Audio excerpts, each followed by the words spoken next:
5:15. Już jestem od jakiegoś czasu na nogach, ale wyspałam się nawet. Bardzo fajny park, aczkolwiek trochę mniej pusty niż myślałam. Wieczorem jak przyszłam, były 2 samochody na parkingu, ale ludzie tylko na tej części asfaltowej oglądali, nie wiem, zachód słońca na wodzie. I jeszcze tutaj była rodzina, która łowiła ryby i nie wiem, czy mnie widzieli, ale nie reagowali na mnie. Rozbiłam się dyskretnie tutaj w drzewach, tutaj za kibelkiem, także latarnia nie świeciła mi do namiotu, więc mogłam spać spokojnie. A teraz już w parku jest jeden pan, który uprawia chodzenie dookoła parku o 5 rano, no bo nie jest gorąco. Jakbym miała uprawiać chodzenie dookoła parku i do wyboru mieć 24 godziny, to 5 jest najlepsza. Ale tak. No i widzicie, sklep otwierają o 9, dlatego musiałam iść do miasta i wracać, bo o 5 ani o 6 nie zrobię zakupów. Ale zawsze, bo większość Japończyków nie wstaje wcześnie, ale zawsze się znajdzie ktoś, kto wcześniej wstaje i przyłapie człowieka na biwaku. Ale ten pan w ogóle nie reaguje na moją osobę, nawet nie patrzy tutaj do tego kąta, więc nie miałam okazji się z nim przywitać. Ale tak, spakuję się, żeby nie drażnić ludzi z widokiem nielegalnie rozbitego namiotu. No i spadam gdzieś w tamtą stronę. I jednak się właśnie przywitałam z tym panem, on po prostu mnie nie widział, tak dobrze byłam schowana w tych drzewach, on tak się mnie nie spodziewał i dopiero teraz, jak się tu już ruszałam, to teraz mnie zobaczył i powiedzieliśmy sobie dzień dobry i coś zapytał o to, czy fajnie było spać pod namiotem, coś takiego. Także ubawił się raczej tym, że tu byłam i żadnych problemów nie ma.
Nie wiem, czy mi kiedykolwiek tak smakował jakiś pomidor. Jest tak dobry. Czy mam kanapkę z żółtym serem i do tego jest pomidor. Jest tak dobre.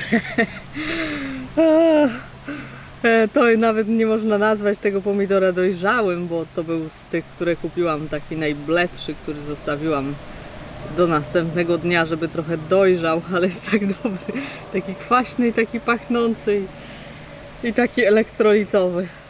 Choć dziś nie jest tak źle, jak było wczoraj. Szlak był o wiele lepszy. Był praktycznie normalnym szlakiem wreszcie. Nie był bardzo długi. Już jestem znowu na asfalcie i tak już zostanie chyba. Szlak już więcej nie wróci do lasu, tak mi się wydaje. Cała reszta Michinoku Trail aż do Hachinohe jest na asfalcie. No może jakieś drobne fragmenty. No ale w każdym razie było ładnie, a teraz mam jeszcze piętkę pomidora do zjedzenia. I jak zwykle już zaczynam myśleć o tym, gdzie się podzieje na noc i nie mam pojęcia.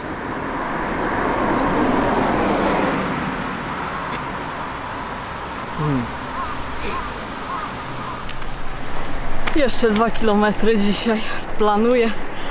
Nabrałam właśnie wody we wsi u takiej miłej pani po prostu. Akurat podlewała kwiatki, a miała kran na zewnątrz, więc zagadnęłam metodą konnichiwa. Can I take mizu from here? Konnichiwa i mizu były dla niej zrozumiałe. To dzień dobry i woda. Tak sobie radzę jakoś tutaj. Oczywiście mogłabym się więcej nauczyć, ale japoński jest bardzo dziwny dla Indoeuropejczyka. W każdym razie pani bardzo miła i jak już sobie nabrałam wody, to zasugerowała, żebym sobie może buzię umyła z soli, co też uczyniłam. Na końcu życzyła mi gambate, czyli powodzenia, dobrej drogi. Więc fajnie, a wybieram się na stację kolejową.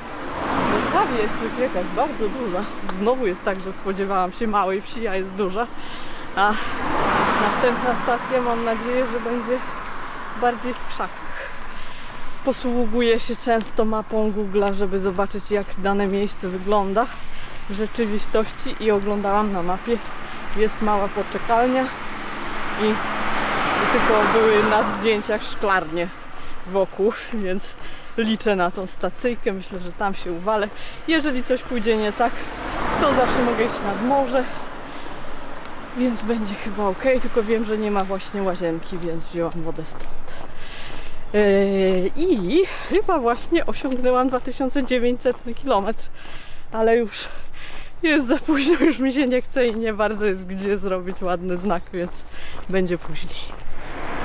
Google kłamie. Nie wygląda to jak same szklarnie. Peron powinien być za tymi krzakami. Nic, idę to obadać. No mogłoby być gorzej, myślę, że jest akceptowalnie. Problem jest taki, że rzeczywiście domy są bardzo blisko, zaraz tutaj za przejazdem kolejowym i są tam dwa psy, które bardzo na mnie zaszczekały. Są na łańcuchu i właściciel je zawołał i uciszył. I teraz nie szczekają, jak tu jestem, nawet teraz jak mówię. A że poczekalnia jest zamykana, ma drzwi, to myślę, że jak się zamknę w środku, to na pewno nie będą na mnie szczekały. O, tak wygląda poczekalnia. Całkiem dobrze. I drzwi i okna były pootwierane, czyli nie jest bardzo gorąco. Bo dziś w ogóle nie było aż tak źle, bo było troszeczkę chmur. I jeszcze jest dobra wiadomość taka, że jest tylko jeden pociąg. 20:55 do Hachinohe i koniec. Powinien jeszcze jakiś jechać w odwrotną stronę, ale jakoś nie ma na rozkładzie odwrotnej strony. Najwyżej 2 pociągi w takim razie. No to chyba ok. Jest rower zostawiony przez kogoś na peronie, więc chyba ktoś przyjedzie tym pociągiem. Ale chyba będzie ok. Trzymajcie kciuki. No to jest ten ciemna masa. To jest rozkład dla obu kierunków naraz. To jest ten do Hachinohe, a tu jest ten do Kuji, czyli 21:27 jest ostatni. No, to 2 pociągi mnie czekają.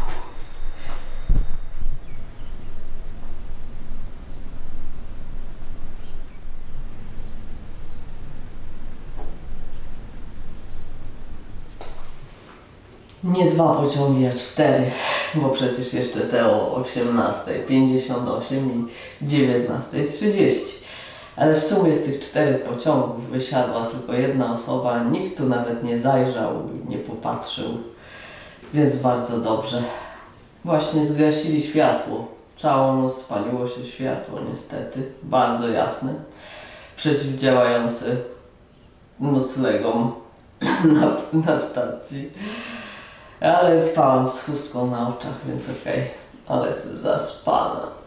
Bo ten ostatni to jeszcze słyszałam, zanim zasnęłam. Czyli znowu niecałe 7 godzin spałam. Słońce już wyszło i bezlitośnie świeci. Żarzy się strasznie, znaczy gorąco już jest. Tu było strasznie gorąco. Wieczorem po prostu było błędnie gorąco, jak zamknęłam drzwi i okna, ale musiałam, bo robactwo straszliwie leciało. W ogóle takie ogromne żuki były.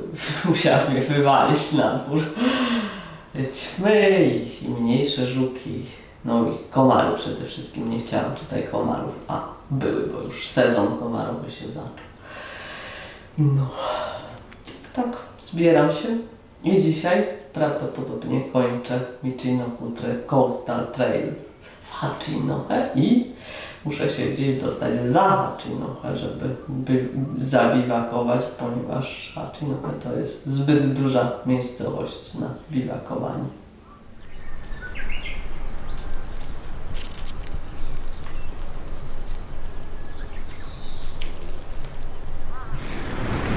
Warto było poczekać z wyborem miejscówki na 2900, bo jestem znowu na plaży i to takiej naprawdę przyjemnej, pustej. Dałoby się tu biwakować, ale stacja była ok. Nie obyłoby się bez małej katastrofy, bo właśnie aparat spadł mi do piasku prosto obiektywem w piasek i musiałam wyjąć igłę z zestawu naprawczego i powyciągać z obiektywów te ziarenka piasku. Na szczęście się udało i chyba nic się nie zagnieździło, więc 1900 jeszcze będzie co najmniej jedna, myślę, że nawet 200 na Honshu, a dopiero potem Hokkaido, także nie będzie to krótka wycieczka.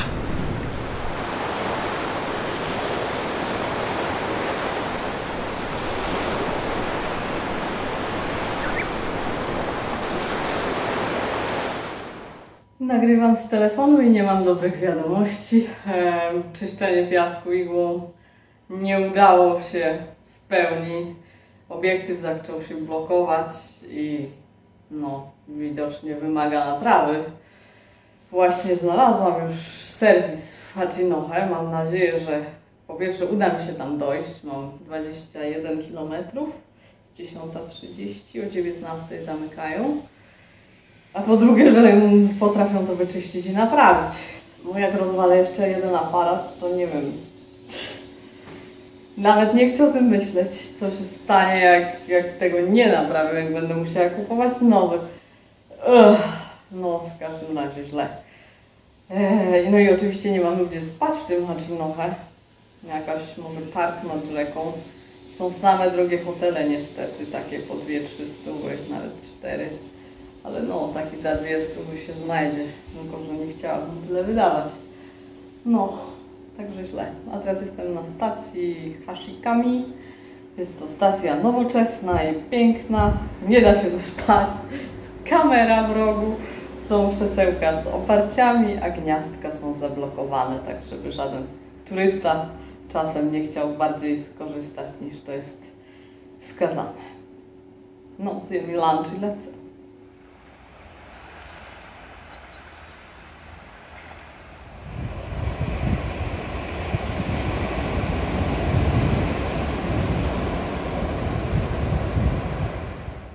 Mam niestety kolejną złą wiadomość. Nic z naprawy chyba nie wyjdzie. Jestem na przedmieściach Hachinohe. Tu jest taki sklepik fotograficzny, trochę jakby punkt napraw, ale nie bardzo, bardziej wywoływanie zdjęć. Michinoku Trail kończy się tam na górce. Nie chciało mi się iść do jakiejś tablicy końcowej, jeżeli takowa się tam znajduje, bo musiałabym mieć jeszcze dodatkowe 2,5 km asfaltem, a chciałam pójść do tego sklepu jak najszybciej zapytać. Bardzo mili starsi Państwo, bardzo się zmartwili tym, co się stało, ale powiedzieli, że naprawa aparatu to w Tokio. Także mnie zamurowało. Zapytałam, czy Aomori może albo Sapporo. I powiedzieli, że może Sapporo, ale najprędzej to w Tokio. Więc nie wiem. Te aparaty moje po prostu nie mają szczęścia w życiu. Chyba powinnam się przestawić na telefon. Że nie wiem, nie mam pojęcia, co robić dalej. Czy iść, czy wracać, jechać do Tokio, iść do Sapporo. Czy do Sapporo to nie bardzo, bo to nie jest po mojej, nie jest to na mojej trasie tak dokładnie, ale mogę jechać pociągiem już będąc na Hokkaido. Nie wiem, idę się czegoś napić na stację kolejową, to znaczy oczywiście wody z kranu. To jest właśnie to, o czym marzę. Ojej, tutaj to sprzedają, a tymczasem ja zasuwam północną obwodnicą Hachinohe, która się właśnie tu gdzieś chyba zaczęła, do jakiegoś przypadkowego parku, który mam nadzieję, że nie będzie zamknięty.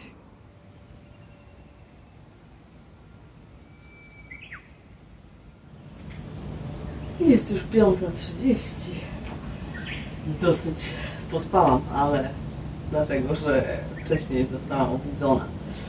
Park jest dosyć duży i uprężczany. Okazuje się, że nawet o 3:00 nad ranem, druga 36 chyba, jacyś ludzie chodzili tutaj z telefonem świecąc. Potem zaczęły cykady, potem przestały cykady, no i pospałam jeszcze trochę. A teraz już ludzie chodzą i biegają, ale głównie po asfalcie, a Liata jest na takim pagórku z wiśniami, które wiosną pięknie kwitną. I jesienią pewnie mają czerwone liście, a teraz są po prostu zielone. No i bardzo było tu dużo komarów, straszliwie dużo komarów. Gdyby nie moskitiera, to bym straciła 6 litrów krwi, czyli wszystkie, które mam. No, także tak. No. Kieruję się teraz na Misawę i potem powoli na Ome przez Lake Usori do końca Honshu. Dałam ogłoszenie na Instagramie po japońsku z zapytaniem, czy ktoś coś wie o jakimś serwisie aparatów fotograficznych w północnym Honshu albo południowym Hokkaido i podobno Hakodate ma być coś. A Hakodate to jest port, do którego dopłynę promem z miejscowości Oma, jak skończę Honshu, czyli za jakieś 6 dni, mam nadzieję, może nawet mniej niż 6. Zobaczymy, więc jest jakaś nadzieja, ale aparatu nie ruszam, bo się boję, że się coś złamie, jak się ten piasek tam zaklinował. Także teraz będę znowu filmować z telefonu.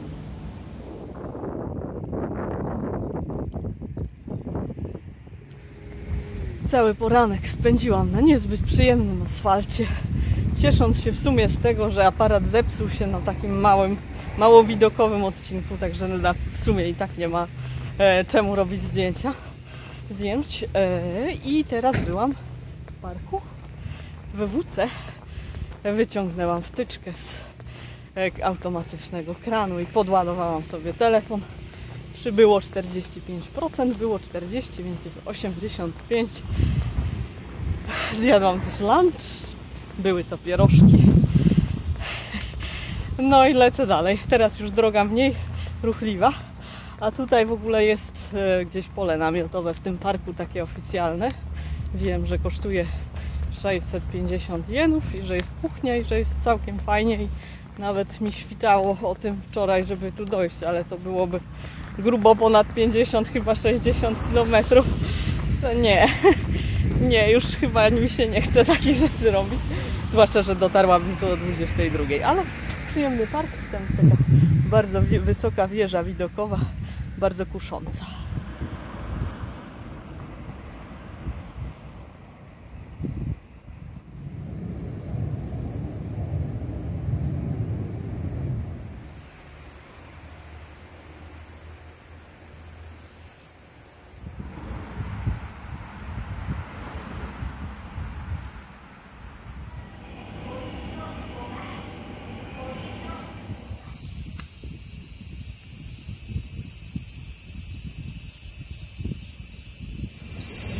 Jest 18 i mam namiot rozbity. Postanowiłam sobie dziś trochę odpuścić, bo to był ciężki dzień. Dziś co prawda obtarcia nie dawały mi się tak bardzo we znaki. Pilnowałam, żeby sypać pudru, ile wleję i po prostu jestem cała obsypana. Działało. No ale cały dzień asfalt. Wczoraj z tym aparatem taki dzień. A wyczaiłam, że jest pole namiotowe w parku nad jeziorem. Jezioro jest za telefonem. I jest tu taka okolica, która przypomina mi Polskę. Jest płasko. I są takie pola i wsie i wieś jest na wzgórzu i widać w dole jezioro jak na Mazurach. Mi się od razu spodobało, zresztą wcześniej wyczaiłam, że to będzie akurat miejsce fajne. Miało kosztować 1000 jenów, czyli 32 zł, ale jak przyszłam, okazało się, że nie kosztuje nic. Nie ma tu żadnej recepcji, nikt nie pobiera opłaty i ludzie mówiący po angielsku, nie Japończycy, powiedzieli mi właśnie, że tak jest, mogę się rozbić. I no i jest plaża. Podobno nie wolno się kąpać po 17, bo chcą pilnować, czy się nie topi po ciemku. Ale myślę, że na chwilę wejdę do wody i się nic nie stanie. A tutaj zaraz jest prysznic plażowy, który jest włączony. Dotychczas w Japonii widziałam tylko jeden włączony prysznic. Wszystkie inne były pozamykane. Więc mam szczęście. Także będzie i kąpiel i myślę, że okej, nocleg. Rozbyłam się daleko od psa, który szczeka w tamtej stronie. Oczywiście na nikogo tak nie szczeka jak na mnie. Normalna rzecz. I jeszcze do tego wszystkiego posiadam dzisiaj sałatkę jarzynową i kotleta schabowego. Ciężkie to było, ale przyniosłam i mam. Więc będzie uczta i będzie coś fajnego. No to dmucham materac, przebieram się w swój półstrój kąpielowy i idę się kąpać. Na razie.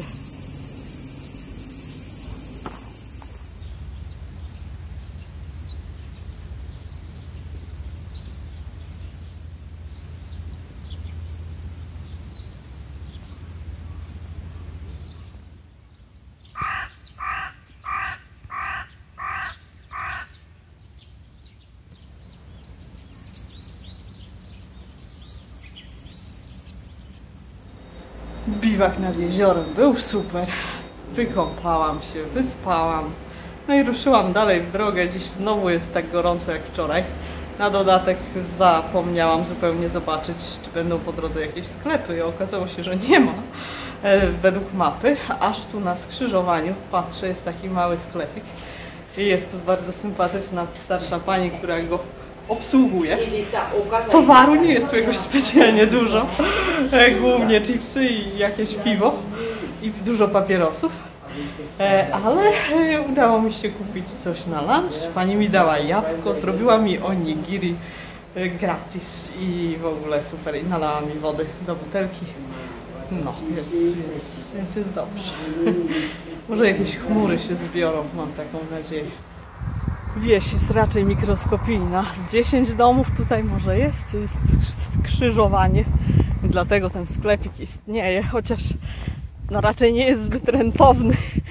Pewnie ta pani prowadziła go od zawsze i dalej go prowadzi głównie dla rozrywki, bo nie ma nic za bardzo tutaj co robić, pewnie dlatego. Niektóre sprzęty w tym sklepie wyglądały, jakby pochodziły z lat 60. co najmniej. Przyszła też jeszcze jedna klientka, zgarbiona staruszka. Wiecie co kupiła? Buteleczkę alkoholu i paczkę papierosów. A i potem jeden chłopak kupił lody za cały czas, jak tam siedziałam. A nie siedziałam jakoś bardzo dużo. No pewnie ci, co przejeżdżają, to kupują właśnie lody i coś. Fajnie, że takie miejsca są. U nas to już bardzo rzadko się trafiają takie sklepy gdzieś na jakimś zadupie. No i to też jest zadupie. Japońskie zadupie jak zwykle nie zawodzi. Ludzie mili, zrobią człowiekowi kulkę ryżu, dadzą jabłuszko. Pani jeszcze proponowała, żebym poszła może do łazienki, ale powiedziałam, że całą wodę wypacam i nie potrzebuję.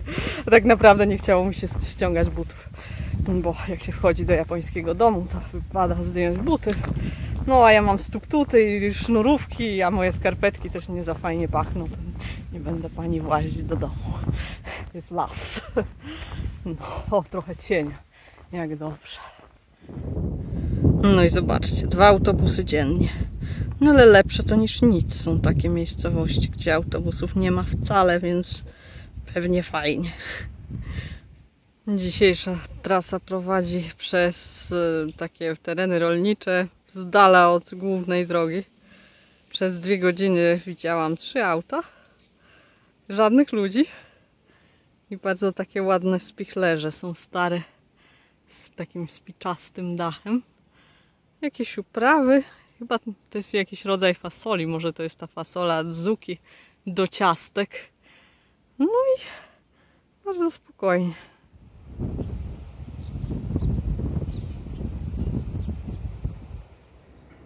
Trochę dziwne ujęcie, ale nie stać mnie na lepsze. Jestem padnięta. Siedzę na poboczu, znaczy na zjeździe do lasu. Udało mi się dojść do głównej drogi i teraz nią będę iść wzdłuż morza, bo przecięłam wszerz na ukos ten taki półwysep, który jest na północnym wschodzie Honsiu i widzę morze z drugiej strony, to znaczy stąd nie widzę, ale widziałam z górki, bo chciałam zobaczyć tą zatokę i w ogóle jak wygląda morze po zachodniej stronie Japonii, bo jeszcze go nie widziałam, dlatego tu poszłam. Jest tak gorąco, na szczęście było trochę cienia na tej drodze, bo tak to by była jakaś absolutna masakra. Jeszcze nie jest właśnie tak źle jak było w Chorwacji, bo jest jakieś 33 w cieniu, czyli no ponad 40 w słońcu, ale nie 50. No i tak, nie ma zasięgu. Chciałam sprawdzić, jak wygląda stacja kolejowa. Chciałabym dojść do jakiejś cywilizacji, gdzie mogę dostać wodę, bo mam za mało wody, ale mijałam po drodze domy, które były wszystkie opuszczone i zabite dechami, więc wody nie dostałam. No, bolą mnie nogi, mam hotspoty. Właśnie się zapudrowałam na nowo. Zapudrowałam podeszwy stóp. Suszę wkładki, bo niestety Altra kolejna z rzeczy, które zlikwidowała po tym, jak się sprzedali tej chińskiej firmie. No, wkładki nie mają dziurek do wentylacji. W związku z tym jest bardzo, bardzo zaparzalnie w środku. Trzeba suszyć, wyciągając. No, jeszcze bolą mnie plecy. To już od paru dni. Odkąd były te 3000 schodów na Michinoku Trail. Bo ja nie mogę normalnie chodzić po schodach tak jak ludzie normalni chodzą z tymi moimi kolanami. Muszę je oszczędzać i bardzo mocno odbijam się z rąk i jeszcze się pochylam, więc plecy dostały za swoje na tych schodach.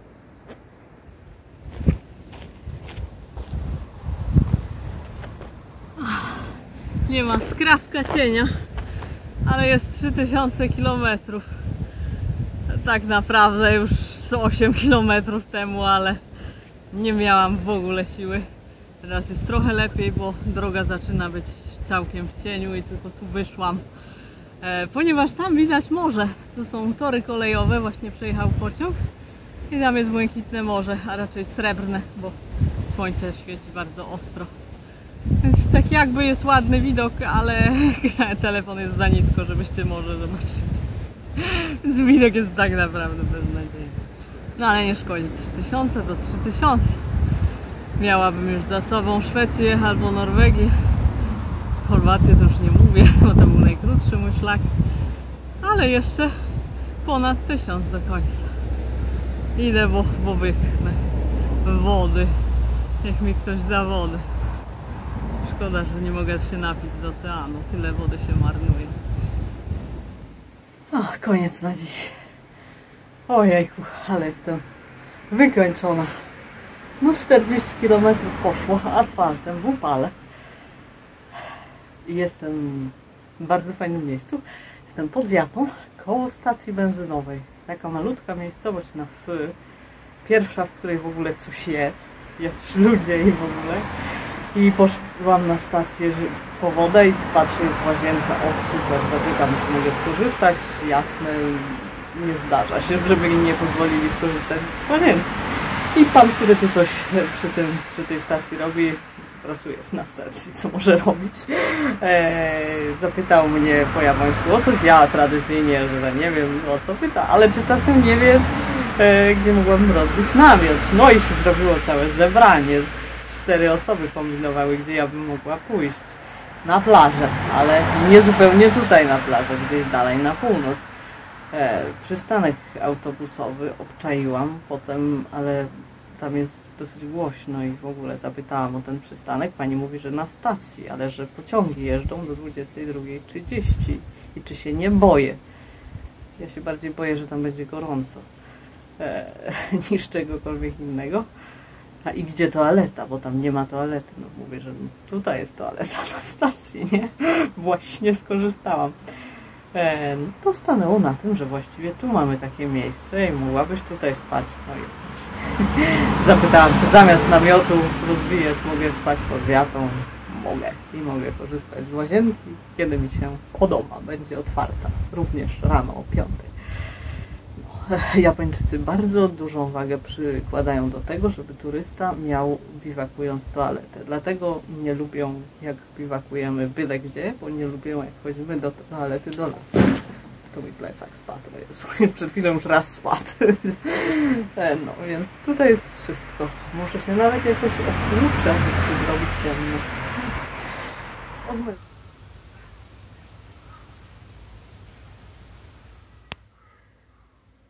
Widok przez okno, bo wcale nie spałam pod wiatą, tylko zostałam zaproszona do garażu i tu sobie rozłożyłam materac obok jakichś kosiarek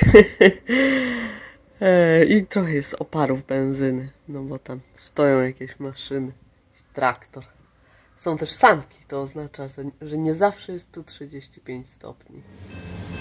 Dotarłam do jakiejś większej cywilizacji, miasteczko Yokohama, ale to nie jest ta Yokohama portowa, z której wypływało się w świat w XIX wieku, XX. No i mam lody. Kolejna degustacja herbacianych lodów, tym razem na patyku. Mieli tutaj w sklepiku w zamrażarce. Jest bardzo miło, jest bardzo miła pani, która zaoferowała mi krzesełko, na którym siedzę, ponieważ stanęłam sobie w cieniu ciężarówki, która stoi pod sklepem, żeby nie stać w słońcu. I pani przyniosła krzesełko, a potem zaproponowała, żebym sobie tutaj w klimatyzacji posiedziała. Jest dopiero 8 rano. Na szczęście sklep jest otwarty. Małe sklepy są wcześniej otwarte.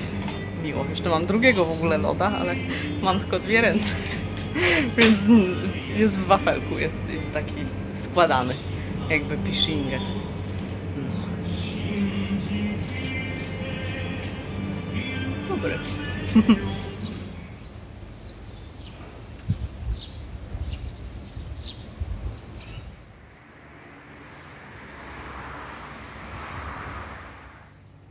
Dziś niedziela, więc wizyta w świątyni jest jak najbardziej wskazana.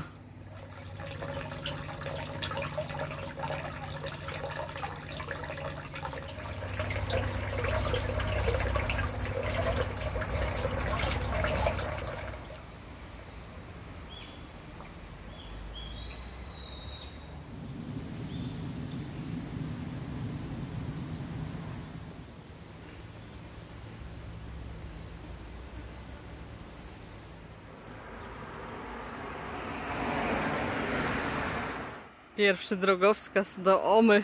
Z Omy odpływa prom na Hokkaido. Tylko 64 km tam zostało. Ale ja oczywiście idę inną trasą i będzie więcej. Jestem w Mutsu na ławeczce pod sklepem. Po drodze jeden pan chciał mnie podwieźć. I jak mu powiedziałam, że nie dziękuję, idę od 3 miesięcy i dam radę, to mu nie uwierzył. Pytał, czy serio? Ale serio?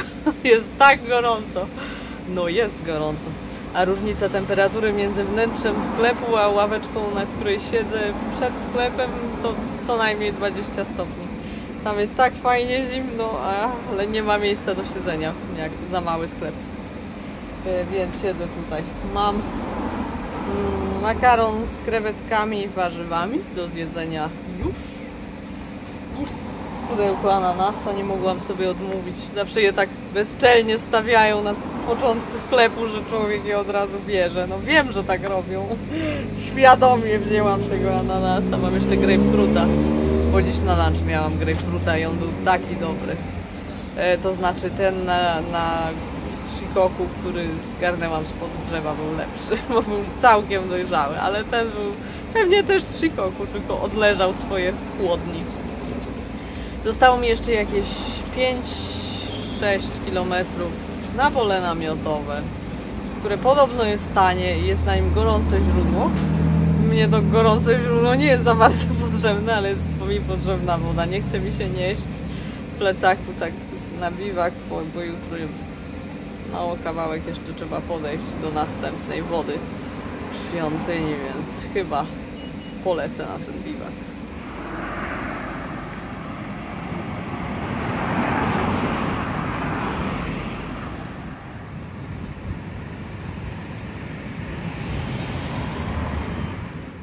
Jestem na kempingu, tu jest właśnie onsen, gorące źródło, można się wymoczyć.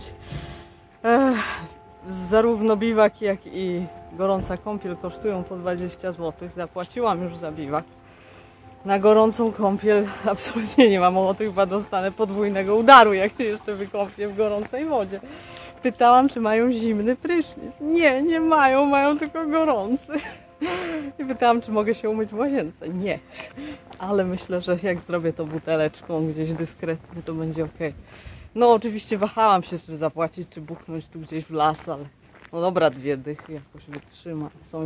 Jest dużo ludzi i są rowerzyści różni, którzy się ze mną witali sposobem hello, ponieważ są z Europy, chyba są z Holandii albo coś takiego. No to idę się rozbijać, mam nadzieję, że przynajmniej pod drzewem. Niestety jest już ciemno, ciężko wam będzie ich zobaczyć, ale wyobraźcie sobie, że to są ludzie z Polski. W życiu bym się nie spodziewała. Na takim absolutnym zadupiu. Nic nie widać niestety, raczej się nie poprawi. Pewnie coś będzie. Ale fajnie spotkać rodaków. No, teraz ja się rozwijam, bo oni już są rozbici. I zostałam poczęstowana łososiem świeżym z morza.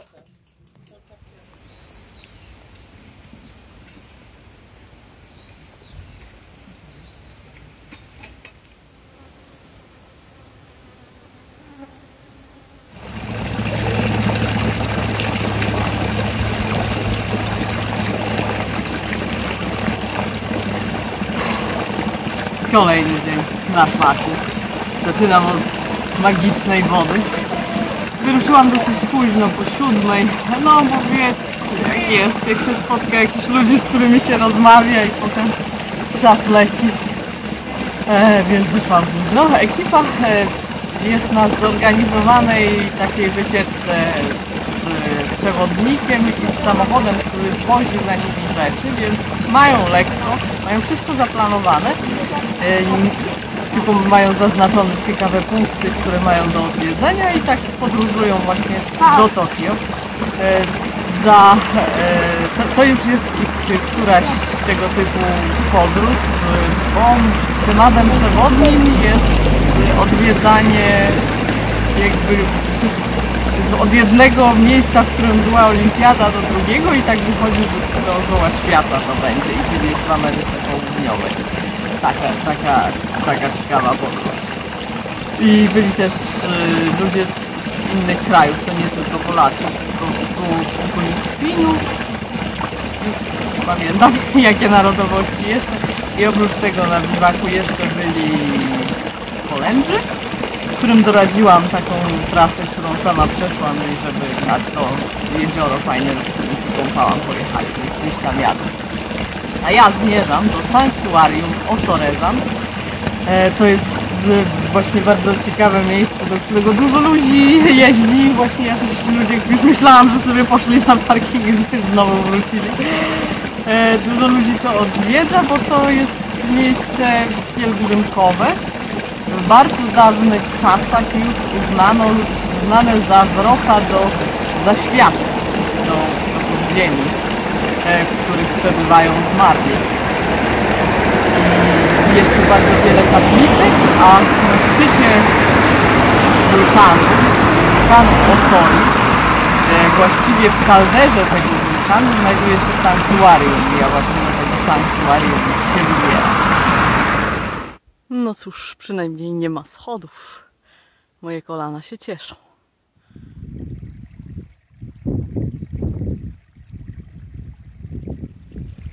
Myślałam, że to będzie wrząca woda w źródle, ale jest zimna. I to tylko wydobywający się gaz robi te bąbelki. Głównie jakieś siarkowe wyziewy wulkaniczne.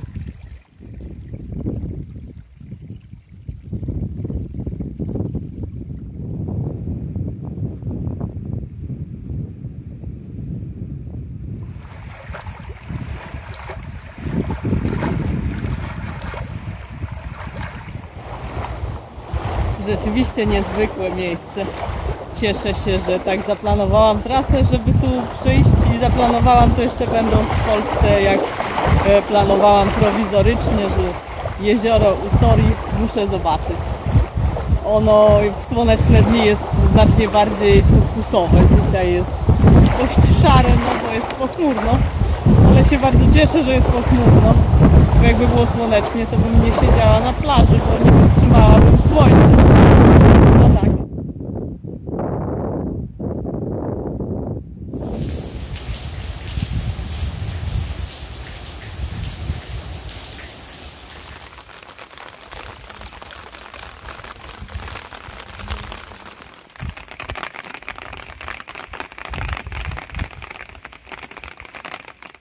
Świątynia jest wybudowana wśród tych wszystkich fumaroli. Wszystko tutaj dymi. Ludzie rzucają monety na ofiarę, a one obrastają takimi mineralnymi osadami.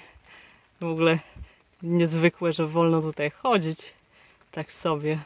Są ścieżki, kapliczki i bucha para. Wyobraźcie sobie, że mamy coś takiego w Częstochowie, że Jasna Góra to wulkan, wokół bucha siarka. Zaraz by ktoś powiedział, że to siedlisko diabła. Ale tu jest bardzo wielu zainteresowanych. Jest też figura tam na szczycie. I idzie właśnie burza. Także chyba jeszcze sobie trochę tu posiedzę i pozwiedzam. No jeszcze nigdy nie byłam tak blisko wnętrza ziemi. Ani w Nowej Zelandii, ani w Yellowstone nie było wolno podchodzić tak blisko. Wszystko było ogrodzone.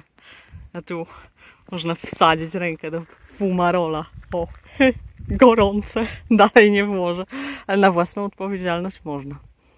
No i wierzą, że przez tę dziurę można się spotkać z duszami przodków. Więc tak, różne tu są rzeczy porzucone. Jakiś świecznik, okulary.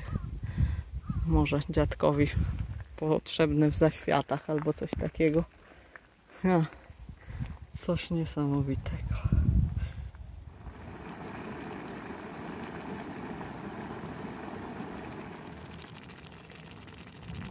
Tutaj wreszcie bulgocze, faktycznie gorąca woda. Ma no ze 60 stopni pewnie, bo tak ledwo dotknę.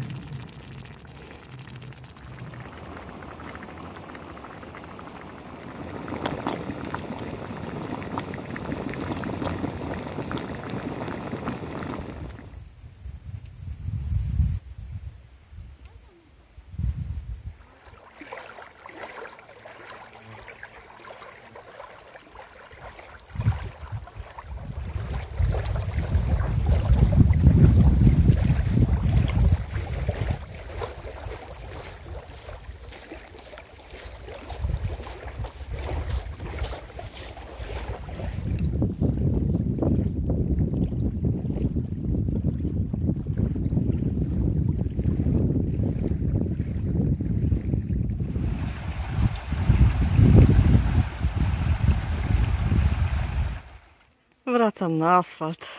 Nie ma wyjścia. pan z informacji turystycznej stanowczo odradził mi nieutrzymywaną jakąś leśną drogę. Więc idę taką niby główną, ale nie jest tak naprawdę główna.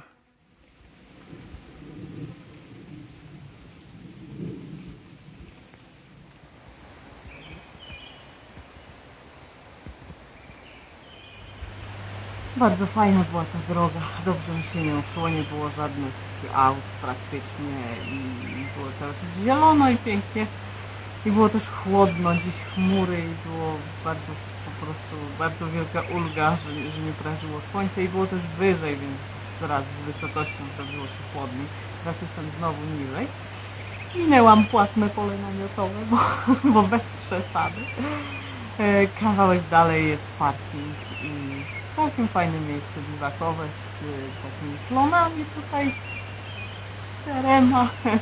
Jeszcze jest więcej po tamtej stronie, nie jest to bezpośrednio przy drodze, jakieś 50 metrów do drogi, za tą wiatą od razu jest droga.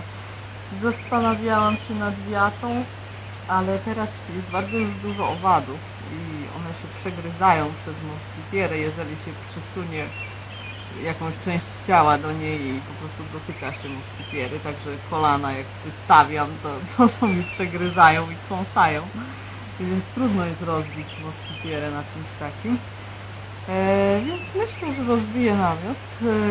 Jest też WC bardzo fajne, ale nie jestem tutaj sama. Jest pan, który też tutaj biwakuje w wanie. Więc nie chcę jakby pokazywać ludziom, że sypia się w kiblach.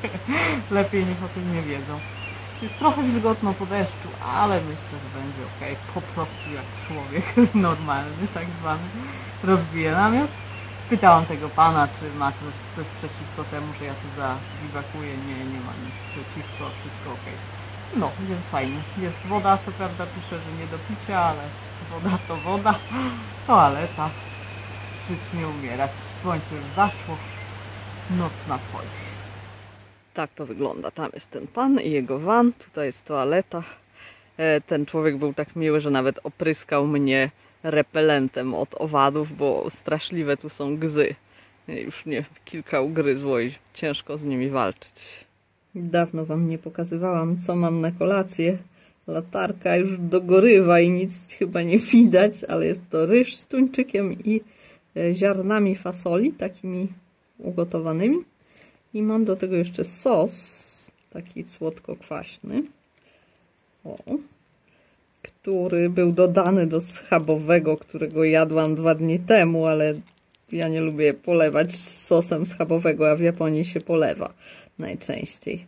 Czyli nie zawsze chyba, ale często. No więc zostało mi, dziś się przyda.